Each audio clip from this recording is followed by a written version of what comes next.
2026-27 অর্থবর্ষের রাজ্য বাজেট পেশ হলো আজ সোমবার। রাজ্য বাজেট ঘোষণা করলেন অর্থমন্ত্রী স্বপন দাশগুপ্ত এবং সেই বাজেট পেশ হওয়ার পর আমরা মুখোমুখি হয়েছি দ্য ওয়ালের পক্ষ থেকে বিশিষ্ট অর্থনীতি বিশেষজ্ঞ অনির্বাণ দত্তর সঙ্গে। নমস্কার, দ্য ওয়ালে আপনাকে স্বাগত। এই যে রাজ্য বাজেট ঘোষণা হলো এবং আমরা যেমনটা জানি যে রাজ্যের কাঁধে একটা বিপুল ঋণের বোঝা রয়েছে এবং তারপরে আজ আমরা দেখলাম যে যখন বাজেট ঘোষণা হলো একের পর এক ভাতা বৃদ্ধির ঘোষণা, চাকরির ঘোষণা, নতুন চাকরির ঘোষণা এবং সেই সঙ্গে ডিএ বৃদ্ধি, সব মিলিয়ে রাজ্যের পক্ষে কি এক্ষুনি এই বাজেট পেশ করা মানে সেটা কি যুক্তিসঙ্গত? হ্যাঁ, দেখুন, বাজেট তো পেশ করতেই হতো, কারণ নতুন সরকার এসছে। এর আগে আমরা যেটা দেখেছিলাম ফেব্রুয়ারি মাসে, এটা একটা অন্তর্বর্তীকালীন বাজেট, যখন ভোট হয় তখন সেটা থাকে। তো আজকের যে বাজেটটা, সেই বাজেটটা 8 মাসের জন্য, ঠিক আছে। যদিও এটা আমরা বলছি 1 বছরের একটা রূপরেখা তৈরি করছি, কিন্তু অলরেডি 4 মাস হয়ে গেছে এবং এটা অগাস্ট থেকে এফেক্টিভ হবে। সরকারের কাছে অনেক রকম চ্যালেঞ্জ ছিল এবং সরকারের কাছে যেটা মেন চ্যালেঞ্জ, সেটা হচ্ছে ঋণের পরিমাণটাকে কমানো। এবং ঋণের পরিমাণটা হয়তো এক্ষুনি কমানো যাবে না, কিন্তু সেটার জন্য একটা, আমি বলবো, গতিপথ হয়তো আজকের দিনে একটা নির্দেশিত হলো। সেটা হচ্ছে সরকার ভাতার পরিমাণটাকে কমানোর চেষ্টা করছে। এবং ভাতা দেখবেন, একটা সময় ছিল যে আমরা বলতাম দান খয়রাতির রাজনীতি হচ্ছে, সেই জায়গা থেকে বেরিয়ে এসে সরকারকে একটা সুস্পষ্ট চিন্তাভাবনার মধ্যে এসছে যে শিল্প কারখানা আনতে হবে, চাকরির বন্দোবস্ত করতে হবে এবং সাধারণভাবে বেকার যুবক যুবতীর যাতে অন্নসংস্থান পশ্চিমবঙ্গে করা যায়, তার প্রথম পদক্ষেপ হচ্ছে সরকারি চাকরির কথা ঘোষণা করা হয়েছে। 1 লক্ষ সরকারি শূন্য পদে নিয়োগ হবে, সেটা এই বছরের মধ্যেই হবে। এবং সেটাকে যদি আমরা একটা ডাইরেক্টিভ ধরি, তাহলে আগামী আরও 4টে বছর আছে যেখানে সরকারি শূন্য পদগুলোতে লোক চাকরি পেতে পারেন। সরকারি চাকরি তো অবলুপ্ত হয়ে গেছিলো, আমরা দেখছিলাম কেউ সরকারি চাকরি পাচ্ছেন না। এর সঙ্গে সরকারি বেসরকারি ক্ষেত্রগুলোকেও উজ্জীবিত করতে হবে। তার জন্যই কিন্তু শিল্পপতিদের কাছে একটা পজিটিভ বার্তা দেখবেন, যখন এই সরকার ক্ষমতায় এসছিল, এই 9 মেতে এই সরকার ক্ষমতায় এসছে, তারপর থেকে আমাদের মুখ্যমন্ত্রী বা যে রাজ্যে যে দল ক্ষমতাসীন আছে, সেই দলের যিনি প্রধান আছেন শ্রমিক ভট্টাচার্য, তারা কিন্তু বিভিন্ন শিল্প মহলে যাচ্ছিলেন, তাদের সঙ্গে মিটিং করছিলেন এবং শিল্পপতিদের কাছে একটা বার্তা দিচ্ছিলেন যে পশ্চিমবঙ্গ শিল্পবান্ধব হবে, পশ্চিমবঙ্গে শিল্পপতিরা ব্যবসা করতে পারেন। যার জন্য বারবার করে বলা হচ্ছিল যে টাটাকে ফিরিয়ে আনতে হবে। এই টাটা চলে যাওয়ার পর থেকেই পশ্চিমবঙ্গ শিল্প চায় না, এরকম একটা ভাবনা বা একটা প্রতিফলন ছাড়া ভারতবর্ষের কাছে পৌঁছে গেছিল। সেই জায়গা থেকে পশ্চিমবঙ্গকে বের করে আনতে হবে এবং তার জন্য যদি একটা দুটো শিল্প পশ্চিমবঙ্গে নিয়ে আসা যায়, এবং বড় শিল্প আসলেই কিন্তু তার সঙ্গে অনেক অনুসারী শিল্প আসবে। তার জন্য সরকারের একটা, আমি বলবো, ভাবনার যে প্রতিচ্ছবি, সেটা কিন্তু বোঝা যাচ্ছে বারবার। সরকার বলছিল ক্ষমতায় আসবার আগে, তাদের রাজনৈতিক একটা স্লোগান ছিল যে ভয় আউট ভরসা ইন। তো সেই জায়গাতে দাঁড়িয়ে আমি বলবো যে ওই ভয় আউট এবং শিল্প ইন, সেটা যাতে হয়, শিল্পপতিদের কাছে যাতে ভয়ের পরিবেশ না যায়, তার জন্য উনি বারবার বলছিলেন যে ইজ অফ ডুইং বিজনেসটাকে বাড়াতে হবে, বিজনেস ফ্রেন্ডলি একটা অ্যাটমসফিয়ার তৈরি করতে হবে। শিল্পপতিদের কাছ থেকে যাতে কেউ কাটমানি না নেন, তার ব্যবস্থা উনি করেছেন। এই জায়গাতে দাঁড়িয়ে শিল্পপতিদের একটা পুঁজির সুরক্ষা এবং তারা যাতে ব্যবসাটা পশ্চিমবঙ্গে করতে পারেন, সেটার একটা বন্দোবস্ত এবং সেটার জন্য একটা সরকারের প্রতিশ্রুতির দরকার ছিল, সেটা কিন্তু আজকে আমরা দেখতে পেলাম।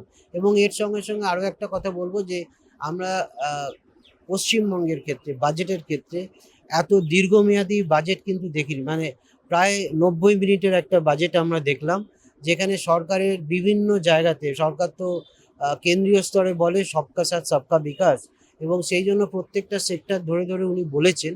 অবশ্য এইটা আমি বলবো সাধারণভাবে কতটা আমরা বাস্তবায়িত করতে পারবো সেটার দিকে নজর রাখতে হবে, কারণ সরকার বাজেটে কিন্তু একটা পরিকল্পনার কথা বলে, আয় ব্যয়ের একটা হিসেবের একটা আগামী 8 মাস কি হবে সেটার একটা প্রতিচ্ছবি হয়তো এই বাজেটে চলে এলো।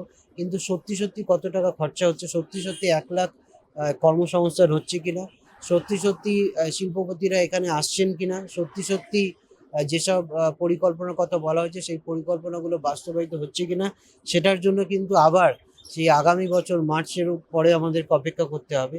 সেটার দিকে কিন্তু সরকারের একটা যেন নজরদারি থাকে। এই অর্থমন্ত্রী ঘোষণা করলেন, কিন্তু সেইগুলো যদি বাস্তবায়িত না হয়, তাহলে কিন্তু এই সরকারের এই প্রতিশ্রুতিগুলো আগামী বছর আবার আমরা সাধারণভাবে সেটাকে অ্যাকসেপ্ট করতে পারবো না। সরকার কিন্তু একটা আইনের সুশাসন চাইছেন, এবং তার জন্য কিন্তু দেখবেন নাম্বার অফ ডিস্ট্রিক্টস বাড়িয়ে দেওয়া হচ্ছে, অনেক নতুন করে মহকুমার কথা বলা হয়েছে, এবং সেইগুলো হওয়া মানেই হচ্ছে ওখানে শূন্য পদে নতুন নিয়োগ হবে। এবং আইনের শাসন যদি আপনি করতে পারেন তাহলে কিন্তু শিল্পপতিদের ভরসা দিতে পারবেন, তারা কিন্তু তখন ব্যবসা করবার জন্য উদ্যত হবে। ঠিক। আমরা এতদিন পর্যন্ত যে স্লোগানটা শুনে আসছিলাম এবং আপনিও বললেন যে ভয় আউট ভরসাহীন, এবং সাধারণ মানুষ আজকের এই বাজেট ঘোষণার পরে যতটা আশ্বস্ত হয়েছেন, বিভিন্ন ক্ষেত্রে টাকা বরাদ্দ হয়েছে, সেই সঙ্গে ভাতা বৃদ্ধি, সেই সঙ্গে বেতন বৃদ্ধি, সব মিলিয়ে সাধারণ মানুষের যে এক্সপেকটেশন এই মুহূর্তে তৈরি হলো বাজেট ঘোষণার পরে, এবং এই ডিএ বৃদ্ধি সবটা নিয়ে সেটা কি রাজ্যের পক্ষে সম্ভব বলে মনে হচ্ছে?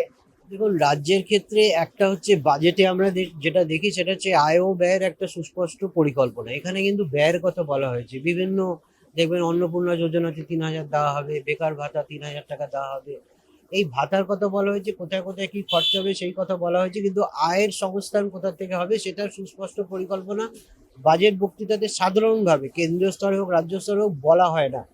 কিন্তু একটা কথা আপাতভাবে বলছি, সেটা হচ্ছে আয়ের যে সংস্থানটা সেটা অটোমেটিক্যালি বেড়ে যাবে, যেহেতু এটা ডবল ইঞ্জিন সরকার। ধরুন আমি একটা উদাহরণ দিচ্ছি, প্রধানমন্ত্রী আবাস যোজনা।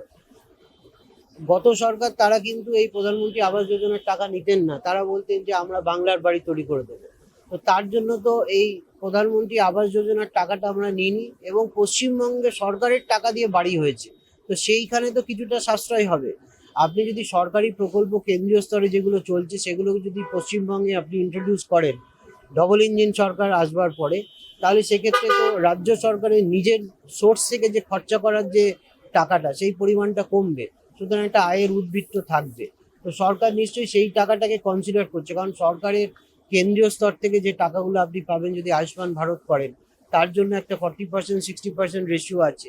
সেক্ষেত্রে তো সরকারের আয়ের একটা সংস্থান হবে। আপনি যদি বাংলার বাড়ি না করে যদি প্রধানমন্ত্রী আবাস যোজনায় আপনি যদি পার্টিসিপেট করেন, তাহলে সেক্ষেত্রে কেন্দ্রীয় স্তর থেকে তো বাড়ি বানানোর জন্য একটা টাকা আসবে।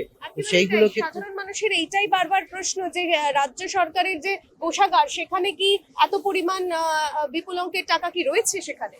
না, সরকারের দেখুন ঋণের পরিমাণ আছে, এবং সরকারের কাছে চ্যালেঞ্জ যেটা সেটা হচ্ছে ঋণের পরিমাণটা ধাপে ধাপে কিভাবে কমিয়ে আনা যায়। ঋণ করতে হবে, কিন্তু সেটা পরিকাঠামো খাতে long term investment, capital investment সেগুলোতে করতে হবে। আপনি যদি নিজেও লোন নিয়ে যদি সেটা রেস্টুরেন্টে গিয়ে খরচা করেন, তাহলে আপনার কিন্তু ওই ঋণের পরিমাণটা বাড়লো, কোনো অ্যাসেট তৈরি হলো না। আপনি যদি ঋণ নিয়ে রাস্তাঘাট তৈরি করেন, আপনি যদি ঋণ নিয়ে ব্রিজ তৈরি করেন, সেটাতে ইনফ্রাস্ট্রাকচারাল ক্ষেত্রে খরচা হচ্ছে, এবং সেই ইনফ্রাস্ট্রাকচারাল ক্ষেত্রে খরচা হলে তার কিন্তু আলটিমেটলি রেভিনিউ ইনকাম সরকারের কাছে আসবে।